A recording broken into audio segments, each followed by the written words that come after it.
Welcome to The Explainer. Today, we're diving into the powerful framework from the massive bestseller Atomic Habits by James Clear. You know the feeling, right? You set these big, ambitious goals, you're full of motivation, and then a few weeks later, you're right back where you started. It's so frustrating. But what if the problem isn't you? What if it's your system? Now, this is where it gets really interesting. Think about how small changes can have these massive effects over time. Imagine a plane taking off from Los Angeles, heading for New York City. The flight path is all set, everything seems perfectly on track. But get this, if the pilot adjusts the heading by just 3.5 degrees, a tiny, almost unnoticeable shift, they're not going to land in New York, they'll end up in Washington, D.C. This is such a brilliant illustration of the core idea we're talking about today. The entire trajectory of your life is shaped by your smallest habits. So if these tiny little shifts can have such a massive impact, how do we actually harness that power? Well, it all starts with understanding this incredible force of compounding improvements. The math here is just staggering.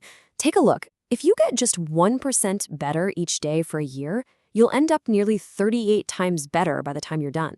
But look at the flip side. Get 1% worse, and you decline pretty much down to zero. Your habits really are the compound interest of self-improvement.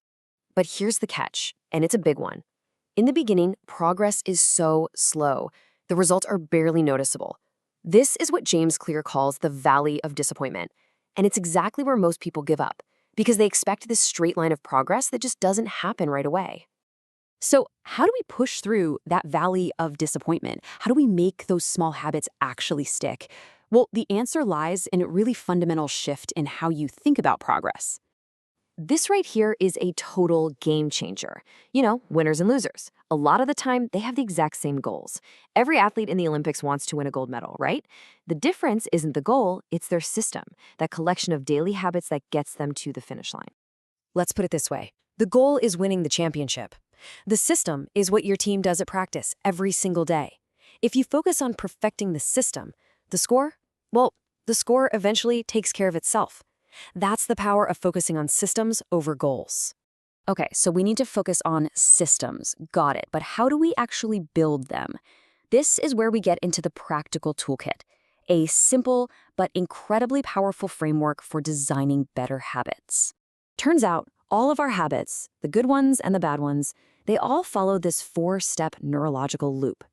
There's a cue that triggers a craving, which motivates a response, and that response provides a reward. If we want to control our habits, we just need to learn how to play with this loop. And we can do that using what Clear calls the 4 laws of behavior change. Each law lines up perfectly with one step of that habit loop, and it gives us a clear action to take. So let's break down how to use each one, starting with that first step, the cue. First up, make it obvious. You have to make the cue for your new habit impossible to miss. So instead of a vague idea like, I'll exercise more, you create a super concrete plan. An obvious cue, like the second I take off my work shoes, I'm going to immediately change into my workout clothes. Second, you've got to make the habit more appealing, right? You can do this by bundling a habit you need to do with one you want to do. It's called temptation bundling, and it taps right into your brain's motivation system to make that craving even stronger. Third, and this one is huge, make it easy. You have to reduce the number of steps, the friction really, between you and your good habits. We are all fundamentally wired to take the path of least resistance, so you have to use that to your advantage. The less energy a habit needs, the more likely you are to do it. And finally, make it satisfying. Our brains are literally wired to repeat experiences that are rewarding, so you have to give yourself an immediate win, no matter how small, to basically tell your brain, hey, that was good, let's do that again tomorrow. Now, this next idea really elevates the entire conversation.